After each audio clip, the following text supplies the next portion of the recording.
Good morning students, welcome back to your accounts class.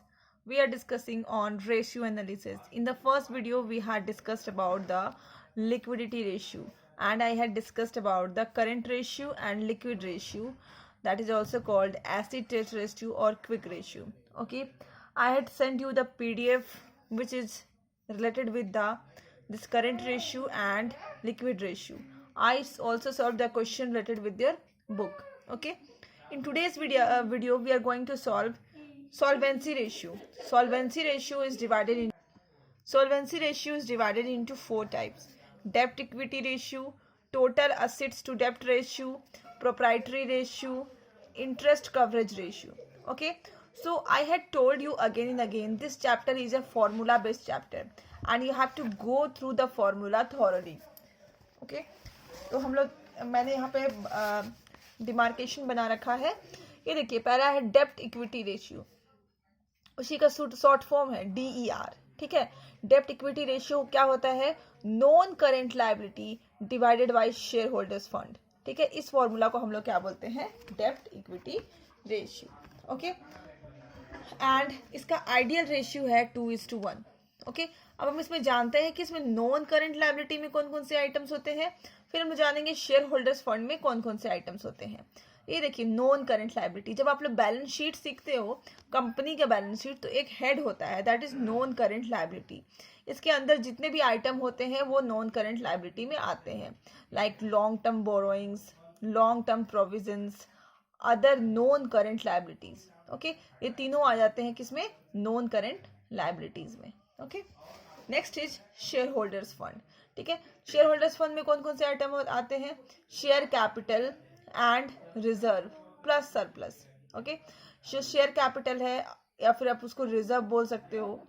ठीक है, plus surplus, ये आ जाते हैं किसमें? तो हम लोग सबसे पहले तो ये फाइंड आउट करते हैं और ये फाइंड आउट करते हैं और इसको यहाँ पे पुट कर देते हैं, तो हमें आ जाता है डेप्ट equity ratio. Now the next is total asset to डेप्ट रेशियो. ये फॉर्मूला याद करने में बहुत इजी होता है.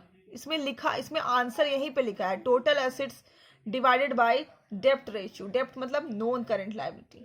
ओके, तो इसको हम लोग शॉर्ट फॉर्म में लिखते हैं TADR, टोटल एसेट्स टू डेप्ट रेशियो. और इसको हम लोग कैसे डिनोट करते हैं? टोटल एसेट्स, या जो कि यहाँ पे लिखा ही हुआ है, जिसका नाम पे ही टोटल एसेट्स है, और डिवाइडेड बाय डेप्ट मतलब होता है नॉन करेंट लायबिलिटी. ठीक है, डेप्ट ये लॉन्ग टर्म लोन्स की हम लोग बात करते हैं. यहाँ पे भी हमने जो लिखा है non current liability, it is also based on long term borrowings. Okay okay, so इसमें सबसे बड़ा हिंट यही है कि इसके नाम पे ही आपको क्या मिलेगा? इसका फॉर्मूला का ऊपर वाला जाती न्यूमरेटर मिलेगा. ठीक है, अब इसको टोटल असेट्स में कौन कौन से आइटम्स आते हैं? Fix assets plus non current investment plus current investment. Okay, current assets, sorry, fix assets, current assets plus non current investment, ये तीन चीज आते हैं टोटल असेट्स में. अब इसको निकालने का दो फॉर्मूला है. आपको पता होता है कि बैलेंस शीट में दो साइड्स होते हैं, बैलेंस शीट में टू साइड्स होते हैं, asset sides and liability sides. तो ये फॉर्मूला आपका असेट साइड का है. तो अभी एक फॉर्मूला हम देखेंगे, वो होगा लायबिलिटी साइड से टोटल असेट्स निकालने का. ये देखिए, total assets from liability side.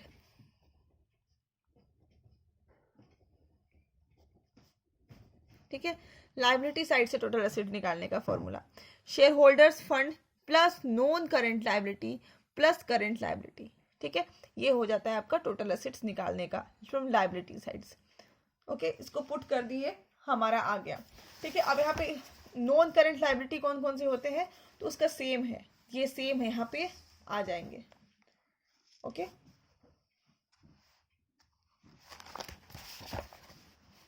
अब हमारा नेक्स्ट है proprietary ratio. Proprietary ratio is equal to share holders fund divided by total assets. अब आपको टोटल एसेट्स निकालने का दो फॉर्मूला मैंने ऑलरेडी यहाँ पे लिखा रखा है, प्लस शेयर होल्डर्स फंड, वो भी निकालने का फॉर्मूला आपको, मतलब सारे चीज आपको पहले बता रखा है. ओके, तो दोनों पुट करोगे डायरेक्टली आपको प्रोप्राइटर्स रेशियो मिल जाएगा. Next is and important is interest coverage ratio. ठीक है, हमारा नेक्स्ट टॉपिक क्या है? Interest coverage ratio. This is 100% होना चाहिए. ओके, तो इसको शॉर्ट फॉर्म में हमने लिखा ICR, interest coverage ratio is equal to profit before interest and tax and interest on long term debts. Okay, दो आइटम्स है, profit before interest and tax, ठीक है, मतलब profit interest and tax deduct करने के पहले का प्रॉफिट का बात हो रहा है, ठीक है, and divided by interest on long term debts. और लॉन्ग टर्म डेब्ट्स जैसे डिवेंचर्स, ये सारे लॉन्ग टर्म जो भी डेब्ट है उसमें हम कितना इंटरेस्ट पे कर रहे हैं। तो EBIT, ठीक है, EBIT कैसे कैलकुलेट करना है, how to calculate profit before interest and tax, ठीक है, ये जो है यहाँ पे आइटम लिखा है profit before interest and tax, इसको हमें कैसे कैलकुलेट करना है। तो उसके लिए यहाँ पे हमने क्या लिखा है, देखो सबसे पहले प्रॉफिट आफ्टर इंटरेस्ट और टैक्स, ठीक है, प्रॉफिट आफ्टर टैक्स पहले हम लोग यहाँ पे लिख देंगे जो भी दिया रहेगा क्वेश्चन में, प्रॉफिट आफ्टर टैक्स। ओके, हमने लिख लिया, इसमें प्लस जोड़ दिया टैक्स, ठीक है, तो यहाँ पे आ गया प्रॉफिट बिफोर टैक्स। ओके,